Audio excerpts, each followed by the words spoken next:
విశాఖపట్నం అంటే అందమైన బీచ్లు, సముద్ర తీరాలు మాత్రమే కాదు, ప్రతిభావంతమైన యువతకు కొత్త అవకాశాలు అందించే నగరంగా కూడా పేరు తెచ్చుకుంటుంది. ఇప్పుడు అలాంటి ఒక ప్రత్యేక కార్యక్రమం విశాఖలో అందరి దృష్టిని ఆకర్షిస్తుంది. విశాఖపట్నంలో రుషికొండ సముద్ర తీరంలో 15 సంవత్సరాల లోపు పిల్లలకు ఉచితంగా కయాకింగ్ స్పోర్ట్స్ శిక్షణ అందిస్తున్నారు. ఆంధ్రప్రదేశ్ పోలీసుల ఆధ్వర్యంలో జరుగుతున్న ఈ కార్యక్రమం స్థానిక ప్రజల ప్రశంసలు అందుకుంటుంది. సాధారణంగా మన సముద్రంలో పడవలు నడపడం పెద్దవాళ్ళ పని అనుకుంటారు, కానీ ఇక్కడ మాత్రం చిన్నారులే ధైర్యంగా సముద్ర అలలను ఎదుర్కొంటూ కయాకింగ్ సాధించేస్తున్నారు. చిన్న చిన్న పడవల్లో సముద్రంలోకి వెళ్లి సమతుల్యత పడవలు నడపడం చూసిన వారు ఆశ్చర్యపోతున్నారు. చిన్నప్పటి నుంచి సముద్రం అంటే వారికి భయం కంటే పరిచయం ఎక్కువ. ఈ కార్యక్రమానికి శిక్షణ అందిస్తున్న కమాండర్ దాస్ మాట్లాడుతూ ఒక ముఖ్యమైన విషయాన్ని వెల్లడించారు. ఆయన మాటల్లో చెప్పాలని మత్స్యకారుల కుటుంబాలకు చెందిన ఈ పిల్లలు మట్టిలో మాణిక్యాలు లాంటి వారు. సరైన శిక్షణ, సరైన అవకాశాలు ఇస్తే వీరు అంతర్జాతీయ స్థాయిలో కూడా రాణించగలరు. భవిష్యత్తులో ఒలింపిక్స్ వంటి పోటీల్లో పాల్గొనేలా తయారు చేయడమే మా లక్ష్యమని ఆయన తెలిపారు. ప్రస్తుతం ఈ శిక్షణలో పాల్గొంటున్న పిల్లలు ప్రతిరోజు సముద్ర తీరంలో క్రమబద్ధంగా సాధన చేస్తున్నారు. పడవను ఎలా నియంత్రించాలి, అలల మధ్యని ఎలా సమతుల్యత కాపాడుకోవాలి, వేగాన్ని ఎలా పెంచాలనే విషయాలను వారికి శిక్షకులు నేర్పుతున్నారు. కయాకింగ్ అనేది ప్రపంచవ్యాప్తంగా ఎంతో ప్రాచుర్యం పొందిన క్రీడ. ఒలింపిక్స్ లో కూడా దీనికి ప్రత్యేక స్థానం ఉంది. సరైన శిక్షణతో ఈ క్రీడలో అంతర్జాతీయ స్థాయిలో పథకాలు సాధించే అవకాశం ఉంటుంది. అండి, నా పేరు దాస్. నేను పోలీస్ కోచ్ వైజాగ్ సిటీ. నేను కయాకింగ్ కెనయింగ్ సీనియర్ కోచ్ని. ఈ బోట్లు కయాకింగ్ అంటారు, అది కెనయింగ్. ఇది ఇంటర్నేషనల్ గేమ్. ఒలింపిక్స్లో ఖచ్చితంగా ఈ గేమ్ ఉంటుంది. ఈ గేమ్ లేకుండా ఒలింపిక్స్ ఉండదు. మన ప్రభుత్వం ఏదైతే ప్రస్తుతం ఉన్న ప్రభుత్వం విశాఖపట్నానికి రుషికొండ బీచ్లో 2 ఎకరాలు వాటర్ స్పోర్ట్స్ కోసం ఇచ్చింది. ఈ యొక్క లోకల్గా ఉన్న వైట్ కార్డ్ ఎవరైతే ఉంటుందో వారి పిల్లలకి ఉచితంగా మన కయాకింగ్ కెనయింగ్ ట్రైనింగ్ ఇవ్వమని చెప్పి పోలీస్ కోచ్లు కూడా తీసుకుని వచ్చి ఈ పిల్లలకి ట్రైనింగ్ ఇప్పిస్తుంది. అందుకే ఈ చిన్నారులను చిన్నప్పటి నుంచే ప్రోత్సహించడం చాలా ముఖ్యమైన నిపుణులు చెబుతున్నారు. విశాఖలో జరుగుతున్న ఈ కార్యక్రమం భవిష్యత్తులో మరిన్ని ప్రతిభావంతులైన క్రీడాకారులను దేశానికి అందిస్తుందని ఆశిస్తున్నారు. ముఖ్యమైన విషయం ఏంటంటే ఈ శిక్షణ కేవలం కొంతమంది పిల్లలకు మాత్రమే పరిమితం కాదు. కయాకింగ్ క్రీడపై ఆసక్తి ఉన్న ఇతర పిల్లలకు కూడా ఈ శిక్షణలో పాల్గొనవచ్చు. ప్రభుత్వం ఈ శిక్షణ పూర్తిగా ఉచితంగా అందిస్తుంది.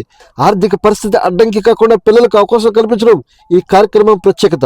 ఇలాంటి కార్యక్రమాలు మరింత విస్తరించి గ్రామీణ ప్రాంతాల్లో ప్రతిభావంతులైన పిల్లలకు అవకాశాలు అందించాలని వైజాగ్ ప్రజలు కోరుకుంటున్నారు.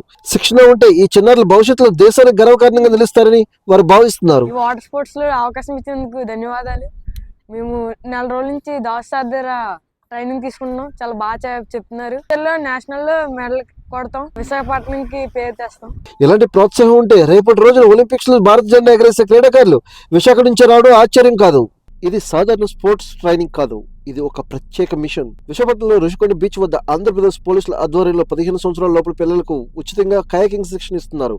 సాధారణంగా సముద్రంలోకి వెళ్ళడం కూడా పెద్దవాళ్ళకి భయమే, కానీ ఇక్కడ చిన్నారుల అలలను ఎదుర్కొంటూ పడవలను స్వయంగా నడిపిస్తూ గంటల తరబడి ప్రాక్టీస్ చేస్తున్నారు. ఇది చూసిన స్థానికులు ఒక్క మాట అంటున్నారు, ఈ పిల్లలు భవిష్యత్ ఛాంపియన్స్ అని అంటున్నారు. మంత్ నుంచి ఇక్కడికి వస్తున్నాను. దాస్ సార్ పోలీస్ అయినా ఇక్కడికి వచ్చి సీ కయాకింగ్, కెనోయింగ్ ఇవన్నీ నేర్పించి ఫ్యూచర్లో నేషనల్స్లో మెడల్ కొడతాను కన్ఫర్మ్ గా. అలవాటు అయిపోయింది. అలాగా అలవాటు అయిపోయింది. మా దాస్ సార్ ట్రైనింగ్ ఇచ్చారు బాగా. ఫ్యూచర్ లో మెడల్ కొడతాను నేషనల్స్ లో.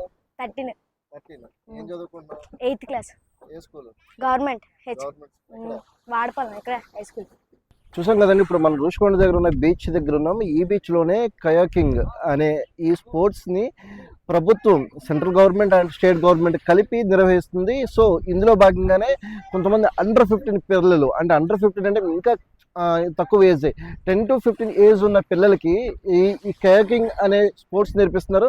సో ఇది ప్రభుత్వం గుర్తించబడ్డ స్పోర్ట్స్. అంతేకాదు ఒలింపిక్స్ లో కూడా ఒక భాగంగా ఈ స్పోర్ట్స్ నిర్వహిస్తున్నారు. సో ఇందులో కనుక గోల్డ్ మెడల్ కొడితే డైరెక్ట్ గా వీళ్ళకి అంటే ఏ విధమైన పరీక్ష కానీ లేకుండా వాళ్ళకి జాబ్ ఇచ్చే అవకాశాలు ఎక్కువగా ఉన్నాయి. సో అంతేకాదు ఇక్కడ మనం చూసుకుంటే ఈ పిల్లలకి దరిదాపున ఒక పోలీస్ ట్రైనింగ్ తో, దాసన పోలీస్ ట్రైనింగ్ తో ట్రైనర్ పెట్టి వీళ్ళని నిత్యం పర్యవేక్షిస్తూ కూడా ఈ స్పోర్ట్స్ నేర్పించడం జరుగుతుంది. సో ఇందులో భాగంగానే కొంతమంది మత్స్యకారుల పిల్లలు, అండర్ 15 ఏజ్ లో ఉన్న పిల్లలు, గవర్నమెంట్ స్కూల్లో చదువుతున్న పిల్లలు ఇక్కడ ప్రతిరోజు మార్నింగ్ 7 గంటలకు వచ్చి ఇక్కడ నేర్చుకోవడం జరుగుతుంది. సో ఇందులో భాగంగానే ప్రతి ఒక్కరు కూడా ఇటువంటి స్పోర్ట్స్ నేర్చుకోవడం వల్ల రేపు పొద్దున వీళ్ళకి భవిష్యత్తుకు కూడా ఉపయోగపడుతుందని చెప్పేసి పిల్లలు ఎంతో ఆశాభావం వ్యక్తం చేస్తున్నారు.